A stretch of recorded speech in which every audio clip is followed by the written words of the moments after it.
Hello everyone, मैं आपका स्वागत करती हूँ आपके अपने चैनल इकोनॉमिक्स क्लासेस में। आज से हम स्टार्ट करेंगे अपना एनसीईआरटी सेशन, जिसके अंदर मैं आपको कंप्लीट सोशल साइंस करवाऊँगी क्लास 6 से लेकर क्लास 12 तक। तो आज हम स्टार्ट करते हैं अपना जियोग्राफी, जिसमें चैप्टर क्लास 6 चैप्टर 1 है। तो चलिए स्टार्ट करते हैं।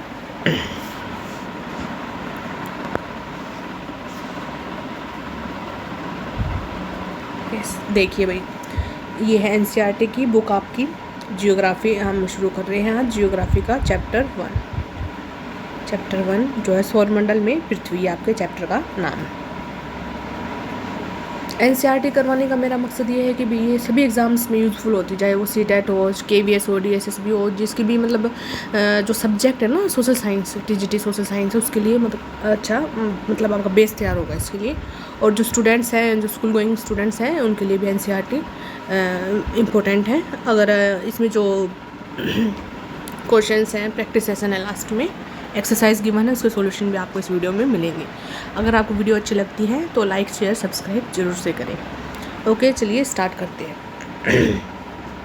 सौरमंडल में पृथ्वी, इसमें आपको ये चैप्टर रीड करेंगे हम, ताकि हमें हर एक फैक्ट अच्छे से क्लियर हो।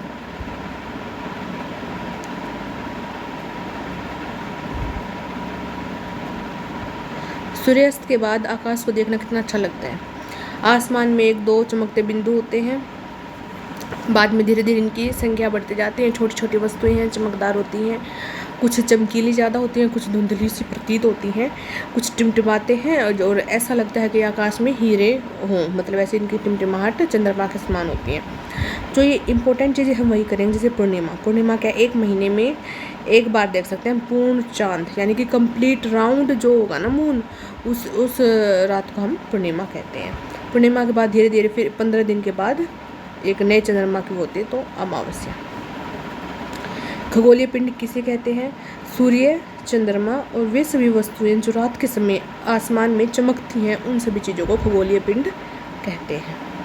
ये जो ये दिया गया नोट, ये एक एक्सरसाइज है, प्रैक्टिस टाइप में है, एक एक्सपेरिमेंट, तो ये तरह इम्पोर्टेंट नहीं है, तो हम इसको स्किप करते हैं। ओके, ये आपको एक पिक्चर दिख रहा होगा, ये लड़की देख रही है, ध्रुव तारा को देख रही है। ध्रुव तारा की जो दिशा है वो उत्तर दिशा होती है, ठीक है। रात के समय चमकते हुए अनगिनत तारे सूर्य के समान ही प्रतीत होते हैं।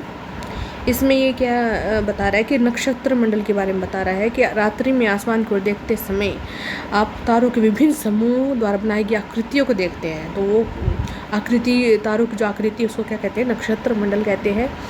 ये दो प्रकार की होती है, एक तो अर्सा मेजर और एक बिग बियर, ठीक है जी। ये आपका मतलब क्वेश्चन आ सकते हैं आपके सीटेट हुआ, केवीएस एग्ज़ाम हुआ, डीएसएसबी हुआ, तो ये काफ़ी मतलब छोटी छोटी चीज़ें दिखाई देती हैं, लेकिन ये काफ़ी इंपॉर्टेंट हो जाती है जब हमारा एक एक नंबर मायने रखता है कंपटीशन एग्ज़ाम में, तो ये आ सकता है, तो हमें ये याद रखना होगा। तो नक्षत्र मंडल है, जैसे इसके एग्जाम्पल हो गया अर्सा मेजर और बिग बियर। ये नेक्स्ट आ गया ग्रह। ग्रह किसे कहते हैं? कुछ खगोलीय पिंडों में अपना प्रकाश और ऊष्मा नहीं होती हैं, वे तारों के प्रकाश से प्रकाशित होते हैं, ऐसे पिंड ग्रह कहलाते हैं। ग्रह यहाँ प्लैनेट से प्लैनेट को डिनोट कर रहा है। प्लैनेट हमारे 8 होते हैं, ठीक है।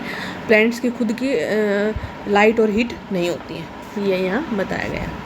ये यहाँ पे पिक्चर्स के द्वारा देखेंगे कि हमारे सभी 8 के 8 प्लैनेट ये रहे। द फर्स्ट वन इज सन। सन से मतलब सन नहीं है, लेकिन सन से स्टार्ट है ये हमारा। पहला होगा आपका मरकरी, सन के बिल्कुल क्लोज। उसके बाद वीनस। वीनस को पृथ्वी का जुड़वा ग्रह कहा जाता है, लेकिन इनमें कुछ कुछ समानताएं हैं। वीनस को मॉर्निंग और इवनिंग स्टार भी कहा जाता है। मॉर्निंग एंड इवनिंग स्टार भी वीनस को कहा जाता है। अर्थ है। अर्थ एक यूनिक प्लैनेट है, क्योंकि यहाँ पर ही जीवन संभव है, बाकी 8 प्लैनेट्स में संभव नहीं है। ये मतलब इसमें ना ज़्यादा गर्मी होती है और ना ज़्यादा ठंड है, और एक यूनिक प्लैनेट है इसलिए भी है क्योंकि यहाँ पे आपको एयर वाटर मिलता है, और एयर जो आप ऑक्सीजन मिलती है जो लाइफ को सपोर्ट करती है, इसलिए यहाँ पे अर्थ पे जीवन पाया जाता है। तो ये एक अद्भुत ग्रह हम कह सकते हैं। Next Mars, after that Jupiter, Saturn के तार ये आपको रिंग्स दिखाई दे रही हैं, ठीक है। Next Uranus, last one is Neptune. पहले प्लूटो भी होता था, लेकिन 2006 के बाद प्लूटो को बंद कर दिया गया है, हटा दिया गया है आपकी इसकी NCERT में, या मतलब सभी बुक्स में अब उसको मतलब प्लैनेट का दर्जा नहीं दिया गया है। तो ये टोटल 8 है, 8 में से ये हमने डिवाइड किया गया है। ये फर्स्ट 4 जो हैं ये इंटरनल प्लैनेट हैं and last 4 is external planet. चलिए नेक्स्ट उस पर चलते हैं। आसमान में दिखने वाला चंद्रमा एक उपग्रह है। यह हमारी पृथ्वी का सहचर है, इसके चारों ओर चक्कर लगाता है। ये चंद्रमा के बारे में बताया गया है। सौरमंडल किसे कहते हैं? सौरमंडल में सूर्य, अन्य 8 ग्रह, उपग्रह, कुछ अन्य खगोलीय पिंड जैसे क्षुद्र ग्रह, उल्का पिंड मिलकर सौरमंडल का निर्माण करते हैं। उसे हम सौर परिवार का नाम देते हैं, जिसका मुखिया सूर्य है। ये जो आपको उल्का पिंड या क्षुद्र ग्रह दिख रहे हैं, ये एस्ट्रॉयड, मेट्रॉइड्स वगैरह हैं, कि किसी को हिंदी में समझ में ना आए इसलिए मैं बाइलिंगुअल कंटेंट आपका रहेगा आपके लिए। नेक्स्ट है सूर्य। सूर्य जो है सौरमंडल के केंद्र में स्थित है, बहुत बड़ा होता है, अत्यधिक गर्म गैसों से बना हुआ होता है ये, और इसका खुद का प्रकाश, खुद की हीट, खुद की लाइट होती है। एकमात्र ग्रह ऐसा है ये, मतलब एकमात्र स्रोत है ऊष्मा का ये, ठीक है ना, ग्रह नहीं है, एकमात्र स्रोत है। सूर्य पृथ्वी से लगभग 15 करोड़ किलोमीटर दूर है। ग्रह आपके 8 मैंने बताए थे सूर्य से दूरी के अनुसार। फर्स्ट वन बुध, मरकरी,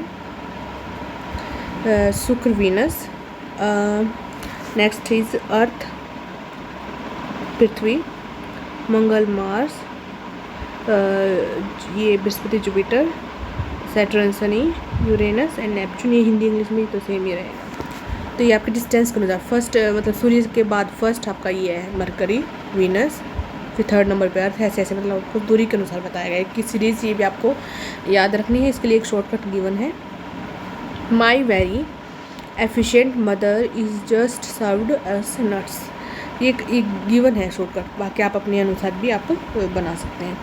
क्या आप जानते हैं ये जो है ये भी इम्पोर्टेंट होते हैं भाई, आपको ये पता होना चाहिए। तो इसमें शब्द की उत्पत्ति कहाँ से हुई है? जैसे पृथ्वी, ये 2 ग्रीक शब्दों से मिलकर बना है। जी शब्द का अर्थ है पृथ्वी, ग्राफिया का अर्थ है लिखना।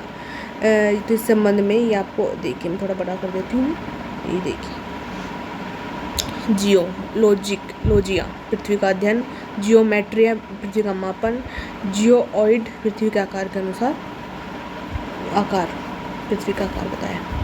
क्या आप जानते हैं रात में आसमान को देखकर मनुष्य हमेशा से मोहित हुआ है? खगोलीय पिंडों एवं उनकी गति का संबंध वेदन करने वाले खगोल शास्त्री कहते हैं आर्यभट्ट। प्राचीन भारत के प्रसिद्ध खगोल शास्त्री हैं आपके आर्यभट्ट।